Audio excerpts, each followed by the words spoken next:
फिर से आपका स्वागत है। देखते हैं रिले समान विज्ञान के आज पेज 13 को। चलिए शुरू करते हैं। सबसे पहला क्वेश्चन है, पृथ्वी की प्रॉपर्टी पर कौन सी धातु बहुतायत मात्रा में मिलती है, यानी अधिकतर मात्रा में मिलती है। तो एल्यूमिनियम जो होता है सबसे अधिक मात्रा में पृथ्वी के भू प्रॉपर्टी पर मिलता है।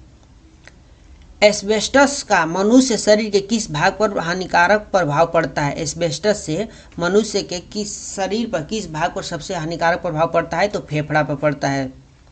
कार्बन मोनोऑक्साइड मनुष्य के स्वास्थ्य को किसके द्वारा प्रभावित करता है। तो कार्बन मोनोऑक्साइड रुधिर की ऑक्सीजन वाहिका को सामर्थ्य को उसके साथ अभिक्रिया कर कम कर देता है। कार्य करने में मानव शरीर द्वारा प्रयुक्त ऊर्जा होती है। तो कार्य करने में मानव शरीर द्वारा प्रयुक्त ऊर्जा स्थिति ऊर्जा होती है। एक सरल लोलक धीमा होता है, एक सरल लोलक धीमा होता जाता है और अंत में रुक जाता है। इसकी ऊर्जा कहाँ चली जाती है। तो इसकी ऊर्जा सरल लोलक की स्थिति ऊर्जा में बदल जाती है। सरल लोलक की ऊर्जा स्थिति ऊर्जा में बदल जाती है। नेक्स्ट है, सबसे बड़ी हड्डी कौन सी है। तो सबसे बड़ी हड्डी फीमर, मानव शरीर की सबसे बड़ी, यहाँ पर लिखना चाहिए मानव शरीर की सबसे बड़ी हड्डी कौन सी है, तो फीमर यानी जांघ की हड्डी। हाइड्रोजन से भरा गुब्बारा ऊपर जाकर फट जाता है, क्योंकि हाइड्रोजन से भरा गुब्बारा ऊपर जाकर फट जाता है इसलिए क्योंकि ऊपर जाने पर वायुदाब कम हो जाता है, इसलिए हाइड्रोजन से भरा गुब्बारा ऊपर जाकर फट जाता है। पानी के अंदर ध्वनि सुनने का यंत्र कहलाता है। तो पानी के अंदर ध्वनि सुनने का यंत्र का नाम है हाइड्रोफोन। नेक्स्ट है, नाभिकीय विखंडन में ट्रिगर क्या है। तो नाभिकीय विखंडन में ट्रिगर न्यूट्रॉन को कहा जाता है। कौन सा जीव मिट्टी की उर्वरकता को बनाए रखता है। तो केंचुआ जो होता है मिट्टी की उर्वरकता को बनाए रखता है। कैंसर अस्थि मज्जा के कौन से भाग को प्रभावित करता है। कैंसर अस्थि मज्जा के कौन से भाग को प्रभावित करता है। तो ल्यूकीमिया, ब्लड कैंसर होता है इससे। विषाणु के द्वारा होने वाली बीमारी है, विषाणु से होने वाली बीमारी है तो पोलियो। किस अम्ल की उपस्थिति हमारे पेट में होती है। तो हाइड्रोक्लोरिक अम्ल की उपस्थिति हमारे पेट में होती है। परिशोधक का प्रयोग परिवर्तन करने के लिए किया जाता है। तो परिशोधक का प्रयोग ऊष्मा ऊर्जा को विद्युत ऊर्जा में परिवर्तन करने के लिए किया जाता है। ट्रांजिस्टर मुख्यतः होता है बिजली से चलने वाला साधन, बिजली से चलने वाला साधन।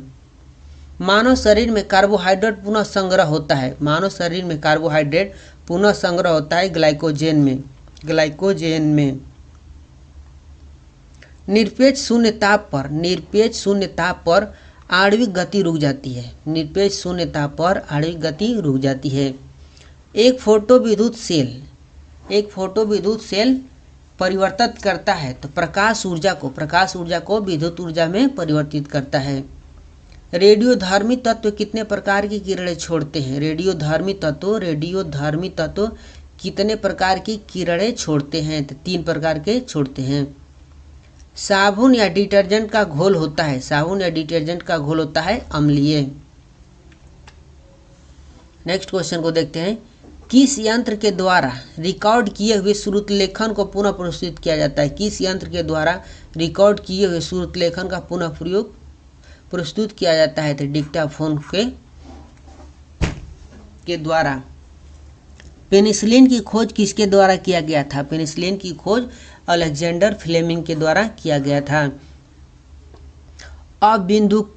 अबिंदुकता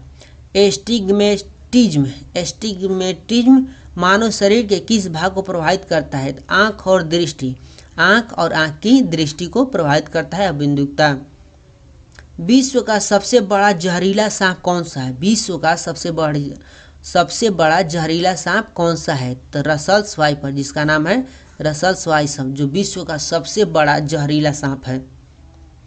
HIV संबंधित है, तो HIV एड्स से संबंधित है। शुष्क सेल में कार्बन की छड़ कार्य करती है। तो एनोड की, कार्बन की छड़ एनोड की कार्य करती है। आधुनिक आवर्त सारणी आधारित है तो परमाणु संख्या पर। हाइपरमेट्रोपिया का अर्थ है दूरदृष्टि दोष। हाइपरमेट्रोपिया का अर्थ है दूरदृष्टि दोष। एनटीपी पर किसी गैस के 1 मोल का आयतन होता है 22.4 लीटर। एनटीपी पर किसी गैस के 1 मोल का आयतन होता है 22.4 लीटर। एल्केन का सूत्र होता है CnH2n+2। एल्केन का सूत्र होता है CnH2n+2। प्रकाश संश्लेषण की प्रतिक्रिया में कौन सी गैस बाहर निकलती है? प्रकाश संश्लेषण की प्रतिक्रिया में कौन सी गैस बाहर निकलती है? तो ऑक्सीजन गैस बाहर निकलती है। कौन शीत रक्त जानवर है? तो छिपकली शीत रक्त जानवर है।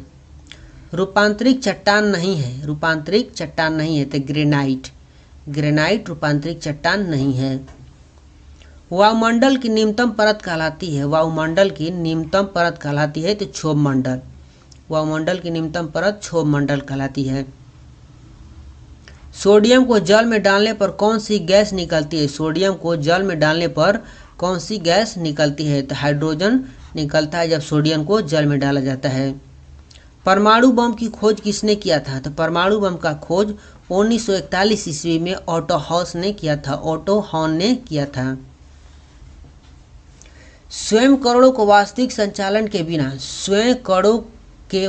संचालन के बिना पदार्थ द्वारा ऊष्मा स्थानांतरण कहलाता है। स्वयं कणों के वास्तविक संचालन के बिना पदार्थ द्वारा ऊष्मा स्थानांतरण कहलाता है तो ऊष्मा स्थानांतरण चालन कहलाता है। जूल किसकी इकाई है? तो जूल ऊर्जा की इकाई है। टिबिया नामक अस्थि पाई जाती है तो टांग में टिबिया नामक अस्थि पाई जाती है। साधारण कार्बन स्टील में मुख्यतः होते हैं लोहा और क्रोमियम। किसी हवाई जहाज या किसी निश्चित ऊंचाई पर स्थित एक पिंड की ऊंचाई मापने के लिए प्रयुक्त उपकरण है तो अल्टीमीटर के द्वारा हवाई जहाज या किसी निश्चित ऊंचाई पर स्थित पिंड की ऊंचाई मापी जाती है अल्टीमीटर के द्वारा। भूपर्पट्टी पर सर्वाधिक मात्रा में पाए जाने वाले तत्वों के क्रम है, यानी सबसे कम से सबसे अधिक में तत्वों के क्रम है। तो सबसे कम ऑक्सीजन, फिर उसके बाद सिलिकॉन और उसके बाद एल्यूमिनियम। नेक्स्ट है, यदि लाल फूल को हरा शीशा में से देखा जाए, देखें तो यह दिखता है काला। जब किसी लाल फूल को हरा शीशा में रखकर देखा जाए तो वह काले रंग का दिखाई देता है। आइसक्रीम एक उदाहरण है, आइसक्रीम एक निलंबन का उदाहरण है जिसको अंग्रेजी में एक्सपेंशन कहते हैं। नेक्स्ट वीडियो को देखते हैं। धोने वाले सोडे का रासायनिक नाम क्या है? तो इसका रासायनिक नाम सोडियम कार्बोनेट होता है। धोने वाले सोडे का रासायनिक नाम सोडियम कार्बोनेट होता है। पौधे की आयु यानी एज कितने साल का है का मापन किसके द्वारा किया जाता है? तो उसकी तने के वलयों के अनुप्रस्थ काटकर गिनती की जाती है, यानी इसको सिंपल भाषा में कह दे तो उसको वलयों को गिनकर। जीवाश्म की आयु को निर्धारित करने के लिए कौन सी पद्धति का प्रयोग किया जाता है? तो C14 पद्धति का प्रयोग किया जाता है, यानी कार्बन 14 पद्धति का प्रयोग किया जाता है। वह कौन सा रासायनिक तत्व है जो प्रोटीन को चिन्हित करता है? तो सल्फर होता है, जो सल्फर एक प्रकार का रासायनिक तत्व है जो प्रोटीन को चिन्हित करता है। वातावरण में कार्बन डाइऑक्साइड की बढ़ोतरी का कारण है पृथ्वी के तापमान में वृद्धि, यानी पृथ्वी के तापमान में वृद्धि होने के कारण कार्बन डाइऑक्साइड का वातावरण में बढ़ोतरी का कारण है। थर्मोमीटर में भरने के लिए पारा क्यों उपयुक्त है? तो यह कांच की दीवारों से थर्मोमीटर में भरने के लिए पारा क्यों उपयुक्त है? तो यह कांच की दीवारों से नहीं चिपकता है, यह दिखने में चमकीला है, यह आसानी से पढ़ा जा सकता है, यह ताप का सुचालक होता है। इसलिए थर्मोमीटर में भरने के लिए पारा का उपयोग किया जाता है। किसी वस्तु को चंद्रमा पर ले लिया जाएगा तो उसका भार घटेगा। अगर पृथ्वी से किसी वस्तु को चंद्रमा पर लिया जाए तो उसका भार घट जाएगा। किस प्रकाश में लघुत्तम तरंगदैर्ध्य होता है? किस प्रकाश में लघुत्तम तरंगदैर्ध्य होता है? तो बैगनी में लघुत्तम तरंगदैर्ध्य होता है। बर्फ के घनत्व की तुलना में पानी का घनत्व होता है। बर्फ के घनत्व की तुलना में पानी का घनत्व होता है तो उच्च। पानी का घनत्व बर्फ की तुलना में उच्च होता है। ताप मापने की एसआई इकाई है। ताप मापने की एसआई इकाई है केल्विन। केल्विन में ताप मापा जाता है।